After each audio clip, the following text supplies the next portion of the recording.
My name is Inken Gast. I'm an assistant professor at the Department of Educational Research and Development at the School of Business and Economics at Maastricht University in the Netherlands. I'm working there actually as a researcher, a teacher, and a staff trainer.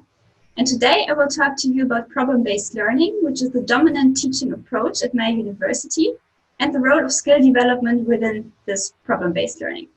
As a staff trainer, I train actually new staff in PBL all year long in my own university, my own faculty, as well as internationally at other universities.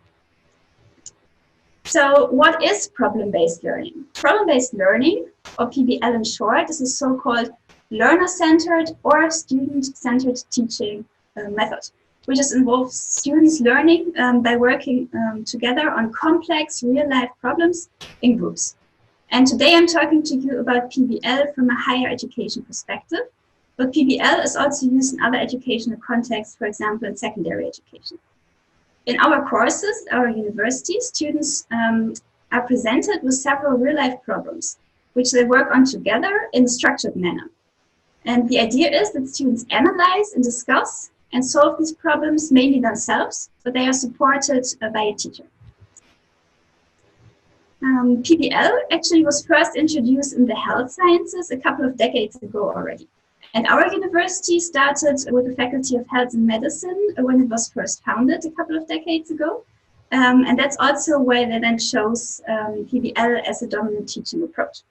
Since then, however, PBL has been adopted by a large variety of different fields. So, for example, management is in my faculty, but also in law, in the STEM fields, and in the humanities.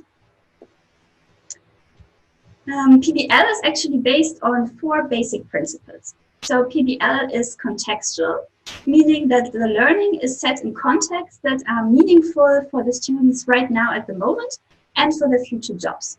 So the problems involve real life or close to life cases, which means that we can also work together with organizations outside of the university. So they can pose specific problems they are facing in their own company to the students, and the students can work on it together in groups.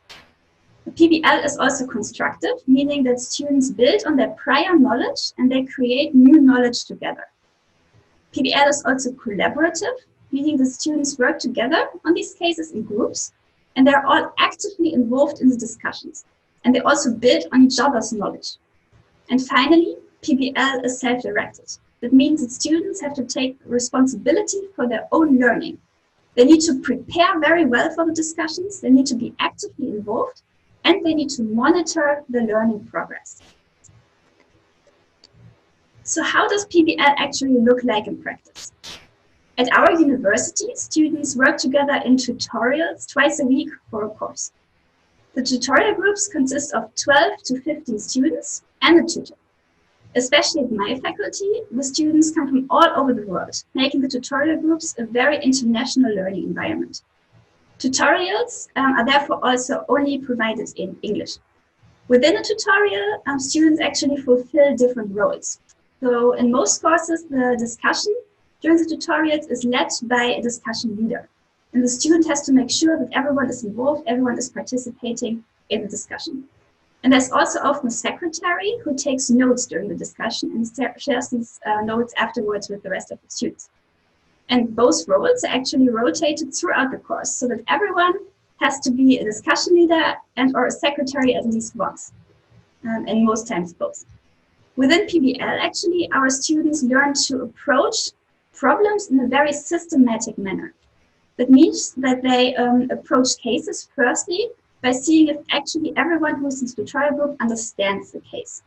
As they are in an international group, it can be that maybe due to language issues, sometimes students don't understand a certain word that is used in a case, or they might not be familiar with a certain concept. So they discuss those things first so that everyone understands the case well.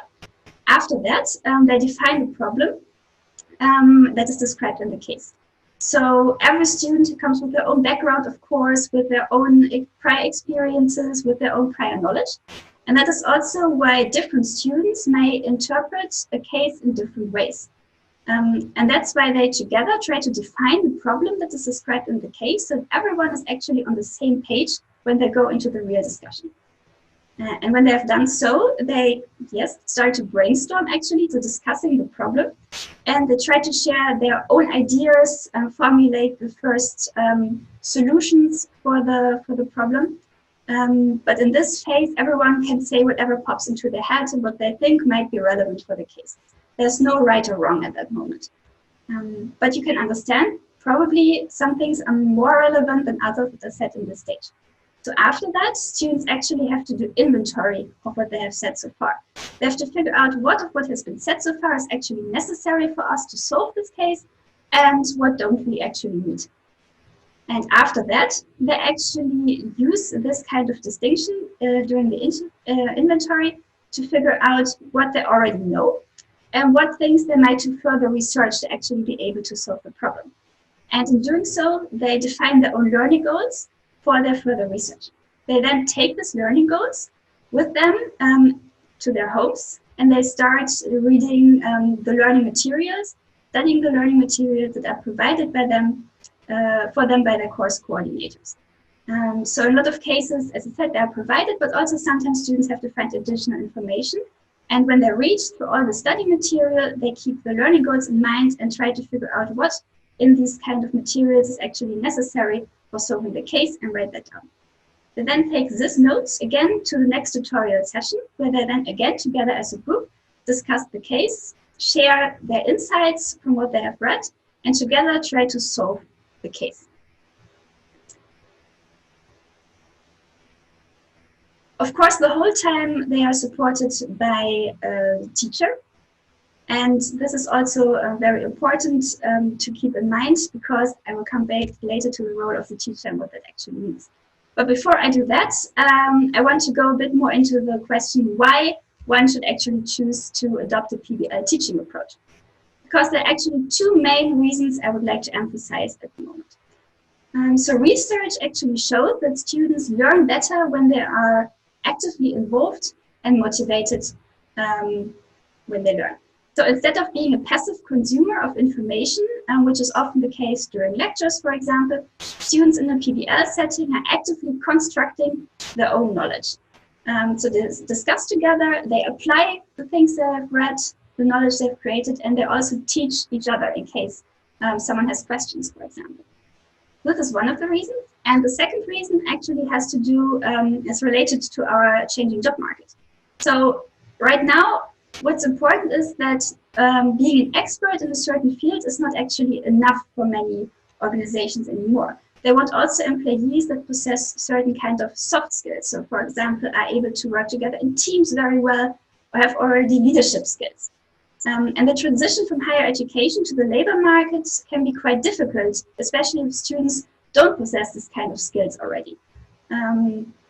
Actually, new employees can also experience a so-called practice shock based on inaccurate expectations about the workplace. And within PBL, actually, what has been done is that students in the PBL context actually learn a lot of these soft skills that are needed from the businesses they meet in their future careers. So I already said teamwork is very important, leadership as well, but they also learn to communicate very well with other people and take also the international background of people into account when they try to communicate with them effectively. They become critical thinkers, they learn how to make decisions, they become great problem solvers. These are all important skills they will need for their future careers. And which is also important is that they become self-directed learners, which is important for being a lifelong learner.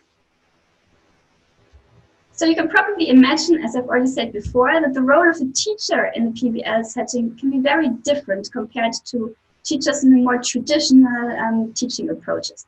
So instead of actually conveying information to students, teachers in PBL settings take the role of a tutor or coach. So that still means that they are the expert in the room, of course, but instead of only telling students certain information, they help the students to find the answers themselves. And they are not the sole center of attention during these tutorials. The students are actually. So the tutors guide the learning process together with the students, and they help the students to transfer the skills and the information they've learned to other contexts. They shouldn't be too dominant and not too passive. meaning that they should actually stimulate interaction between students, they should encourage them, they should motivate them. But what the main task is that they also have an eye on the learning process. So they only intervene when they have the feeling that the discussion is going into the wrong direction or student missing some important information. So more or less they're a safety net for the students and not the main source of information for the students. So you could see that the role of tutor is quite different in the PBL setting compared to a more traditional teaching approach. And this is actually where all staff members are also trained before they come to their first tutorial sessions with the students. And this is actually very important because it can be quite difficult for the teacher also to transition from a more traditional teaching approach to a PBL setting if they have never done it before. So having a good tutor is of course not a guarantee recipe for success. It's only one important ingredient that we need to make the tutorial discussion successful. Another important ingredient is actually the students themselves. So within a PBL setting, there is always an interplay between the tutor and the tutorial group. And to be successful, students have to take really responsibility for their own learning and their learning process. So that means, for example, that they have to prepare very well for the tutorials. They need to be actively engaged in the discussions, and they have to also stimulate their peers to participate.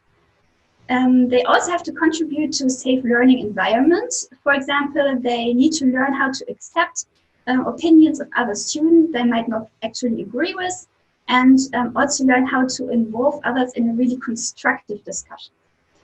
And of course, in the PBL setting, it's completely fine to make mistakes. It's even good because you learn from that. So we actually just want our students to try to engage, but making mistakes is not a problem. So the productivity of a tutorial group and the group dynamics within the group are therefore as important as the tutor himself. And actually, they're both building on each other in a way. So what does the future look like for PBL?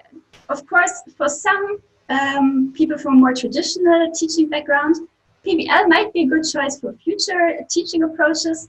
If you want to take a more student-centered teaching approach to learning, if you want to create more active learning environments, and if you are convinced there's more to good preparation for the labor market than helping students to become expert in the field, then PBL might be an interesting choice. But for some of us, and for example for me and my colleagues, PBL is already everyday practice. That's what we do every week with our students.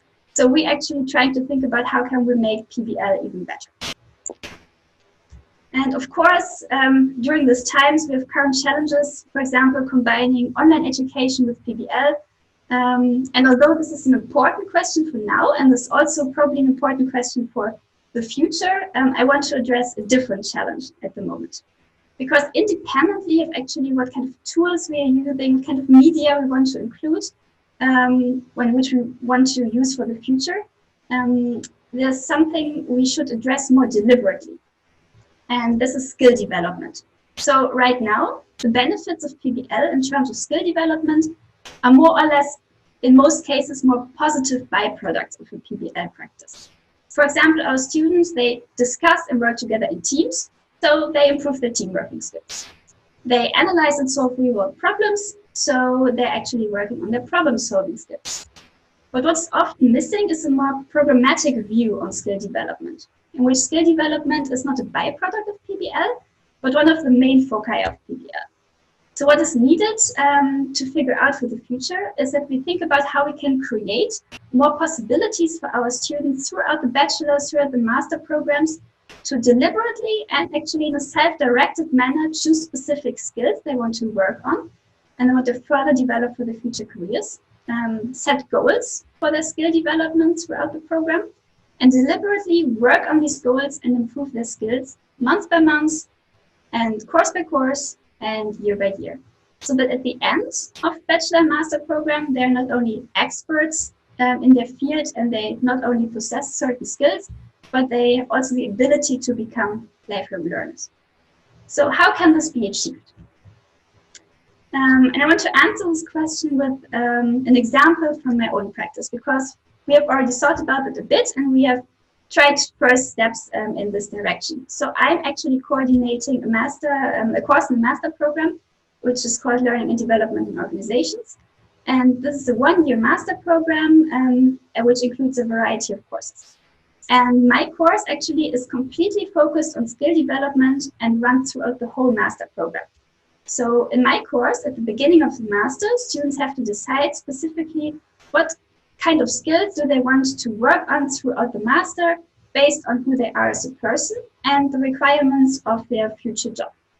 And every semester, the students are actually working on some of these skills, for which they define SMART goals, and they work towards the goals within the courses, but also in their extracurricular activities.